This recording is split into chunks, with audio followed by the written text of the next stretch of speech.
एक कॉस का अपोजिट होता है 5/3 और कॉसेक। इसी पूरा त्रिकोणमितीय अनुपात आपको समझ में आ जाएगा। फिर से मैं एक समकोण त्रिभुज लिया ABC। इसमें B को हमने समकोण का यानी कि 90 डिग्री, तो इस तरह से ये आपका कर्ण हो गया, ये आधार, ये लंब हो सकता है। मान लीजिए ये 5 है कर्ण हमारा और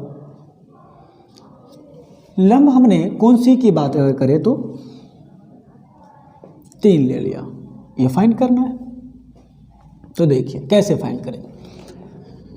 तो BC हमें पता करना है। इस कोण के लिए BC यानी कि B हमारा आधार हो गया। आधार के लिए फॉर्मूला भी आपने देखा h² - p², ठीक है, h² - p²। तो h बराबर 5k² और p बराबर 3k², ठीक है। ये हो गया 25 - 9 यानी कि 16 और 16 का वर्गमूल होगा 4। इस तरह से b हमने फाइंड कर लिया 4। अब सवाल आपसे यहाँ पे इस तरह से पूछ लिया जाएगा कि sin A cos A tan A, ठीक है, cot A sec A और cosec A, ठीक है। और भी सवाल क्या पूछे जाएंगे आपसे, अगर रेशियो जितने भी सवाल पूछे जाएंगे सबका सवाल के जवाब देखिए।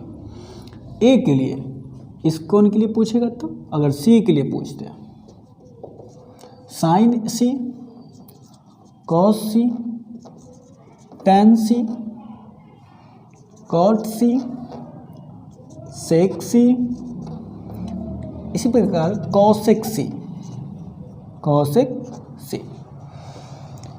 एक ही प्रश्न में आपसे कई प्रकार के प्रश्न पूछ लिए जाएंगे। तो देखिए थोड़ा और समझिए। कोण ए के लिए हमारा कर्ण तो फिक्स है। सबसे पहले कोण ए के लिए या सी के लिए कर्ण तो फिक्स आपका है कि AC होगा, ठीक है। मगर इस कोण के लिए इसके सम्मुख, एक के सम्मुख जो भुजा होगा वही आपका लंब होगा। तो एक के सम्मुख कौन सा है, BC, यानी कि ये हो जाएगा आपका लंब, ठीक है। तो लंब आपका होगा BC और इसका संकेत क्या होता है P। और आधार जिस कोण के लिए बात करेंगे उस कोण के बगल वाले भुजा, कर्ण तो है, इसके बाद जो रेस्ट भुजा बच जाता है जस्ट बगल में, तो ये क्या है, AB है। तो ये आपका हो जाएगा आधार और आधार आपका है क्या, AB, यानी कि इसका संकेत होगा B। इसी प्रकार से आप जानते हैं, अब देखिएगा कि कोण B के लिए, सॉरी B तो 90 डिग्री है, अब कोण C के लिए कोई भी न्यून कोण की बात होगी, कंसीडर हम लोग करेंगे न्यून कोण की। कोण C के लिए अगर बात करें तो लंब और आधार चेंज हो जाएगा। कर्ण हमारा फिक्स है, कर्ण कभी भी परिवर्तन नहीं होगा, जब भी होगा तो आधार और लंब ही परिवर्तन होता रहेगा। तो कोण C के सम्मुख कौन सा भुजा है, AB, तो AB हमारा यहाँ हो जाएगा लंब यानी कि P हो जाएगा। और उसके बाद जो आधार बच गया, एक भुजा बच गया, यानी कि जिस कोण के लिए बात करें C के बात करें, C के लिए बगल में कौन है, BC, तो BC हमारा हो जाएगा आधार। इस तरह से लंब और आधार परिवर्तन होते रहता है। जिस कोण के लिए बात करेंगे उस कोण पर ध्यान देना होगा। जैसे A के लिए हमने बात किया तो BC हो गया लंब, और C के लिए बात किया तो AB हमारा लंब हो गया। अब हम प्राप्त कर चुके हैं क्या, यहाँ पे H5 P3, ये चेंज होगा, P ये तो चेंज होते रहेगा, ठीक है। और B बराबर कौन सा, B बराबर आपने निकाल लिया 4, ठीक है। ये कब होगा, तो कोण अगर C पर बात करें तब, तो देखिए P और B कोण C के लिए होगा, तो साइन C को अभी हम लोग ने पढ़ा P/H। तो देखिए P क्या है, कोण C के लिए कोण सी के लिए P क्या है, तो AB। अब AB बराबर कितना मालूम है 3 और कर्ण 5, तो साइन C बराबर कितना अनुपात आ गया 3/5। कॉस C बराबर, तो कॉस C का फॉर्मूला हम लोगों ने देखा, क्या देखा कि आधार बटे कर्ण। तो देखिए कोण C के लिए आधार क्या है BC, और BC का वैल्यू हम लोग कितना पुट किए हैं BC यानी कि B बराबर क्या निकाल लिए हुए हैं यहाँ पर 4 है। BC क्या निकाल लिए हुए हैं 4 है, यही है BC हमारा, ठीक है। ये BC हम लोग ने 4 फाइंड किया है। तो ये आपका हो जाएगा 4 और बटे कर्ण, कर्ण तो 5 फिक्स है। tan होता है लंब बटे आधार, तो लंब कोण C के लिए लंब फिट कितना है AB हमारा है 3, आधार है 4।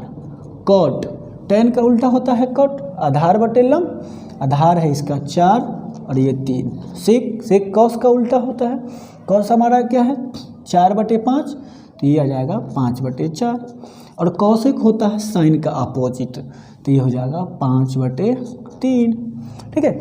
अब आइए कोण A, यहाँ सब में क्या है एंगल क्या लगा हुआ है A के लिए कर्ण तो फिक्स है, कोण A के लिए चाहे C के लिए कर्ण फिक्स है, B और P चेंज केवल होता है। तो ये होगा लंब बटे आधार, क्या होगा लंब बटे आधार। तो देखिए आधार क्या है BC, आधार क्या है BC, और BC बराबर कितना है 4 और कर्ण तो हमारा फिक्स है 5। अब कॉस A बराबर कॉस बराबर क्या होगा आधार बटे कर्ण, तो इसके लिए कोण A के लिए आधार हमारा क्या है AB, और AB है 3 यानी कि 3 बटे और कर्ण होगा तो 5। tan लंब बटे आधार, इसके लिए लंब और आधार देख लीजिए BC और AB है, तो लंब हमारा इसका है BC यानी कि BC है आपको मालूम 4/3, इसका अपोजिट होता है तो ये 3/4 हो जाएगा। और सेक कॉस का अपोजिट होता है 5/3, और कॉसेक साइन का अपोजिट होता है 5/4 यानी कि 4/5 है, तो ये 5/4 हो जाएगा। इस तरह से HPB में से कोई 2 दिया रहेगा तो हम इस फार्मूला को लागू करके त्रिक नियम को लागू करते हुए तीसरा भुजा हम लोग प्राप्त कर लेंगे। तीसरा भुजा प्राप्त करने के बाद कोण A या कोण C यानी कि दोनों न्यून कोण में से किसी भी कोण के लिए आपसे पूछ सकता है, किसी भी अनुपात का मान पूछेगा। तो हमने आपको दोनों न्यून कोण के लिए सभी अनुपात को बता दिया, ठीक है। तो ये कोण A के लिए और ये कोण